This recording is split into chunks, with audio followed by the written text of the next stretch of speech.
They found her in the ashes of New Caldera, buried beneath a support beam in a smouldering quilt, her heartbeat the only rhythm left in the ruins. She was 6 years old, the last confirmed human on Earth. The rest were gone, vaporized, captured, scattered like embers into space. The Kandari swarm hadn't spared cities, didn't bother with ultimatums. Earth had been a test, a display, a message. To the galaxy, to humanity, to anyone watching. But they'd missed one, and she wasn't done. The medics who recovered her assumed she'd be silent. Trauma like that folds people in on themselves.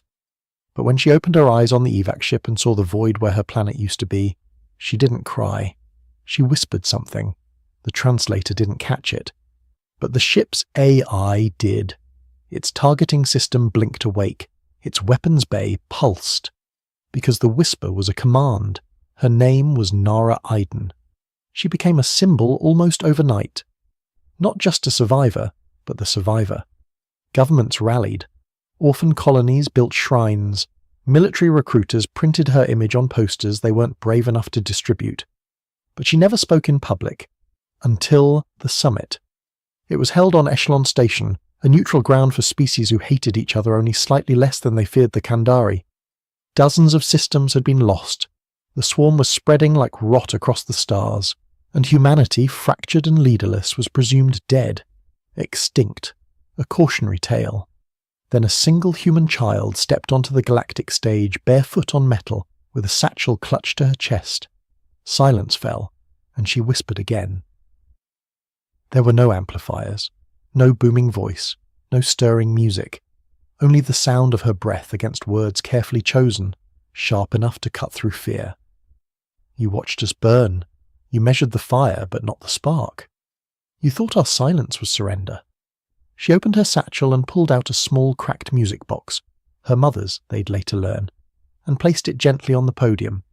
It began to play. You erased our cities, you tore our sky, but I remember the sound of lullabies over sirens.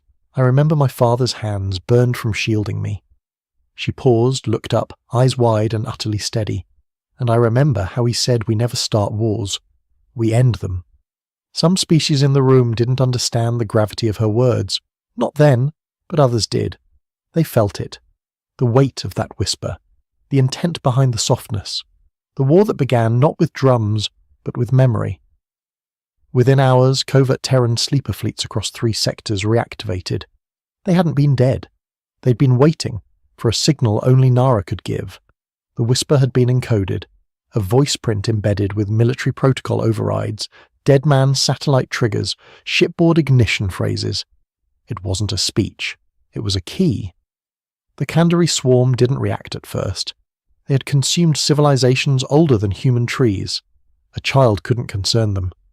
But on the 3rd day after Nara's whisper, an entire Kandari birthing hive went silent.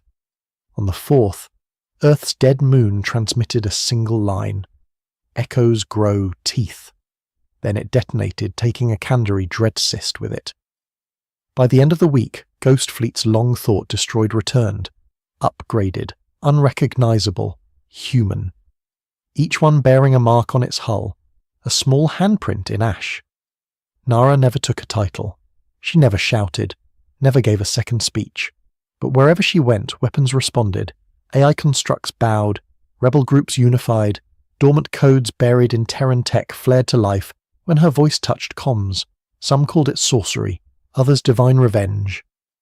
But it was neither. It was design, by a desperate species who knew they might fall, and built their last defense into a child's whisper. By the time the Kandari realized what she was, it was too late. Their hive thought, a collective of trillions, tried to reach her. She whispered 3 words in reply. You left me. And the signal corrupted them. Their language fractaled. Their ships began attacking each other. Their fleets fell apart not from war, but from grief they didn't understand. Nara hadn't infected their code. She'd infected their empathy. The war ended not with a treaty, but with silence. The same silence that had followed Earth's death. This time, the Kandari were the ones whispering, begging, asking why. But Nara didn't answer. Some said her whisper was still echoing, coded into black holes, carried by rogue satellites, drifting in abandoned stations like ghosts with knives. Years later, when humanity returned to the stars, they built a statue on the ruins of Echelon Station, not of a warrior, but of a small girl holding a music box with wind blowing through her hair. No inscription, no dates, only a carved groove beneath her lips, as if she might whisper again.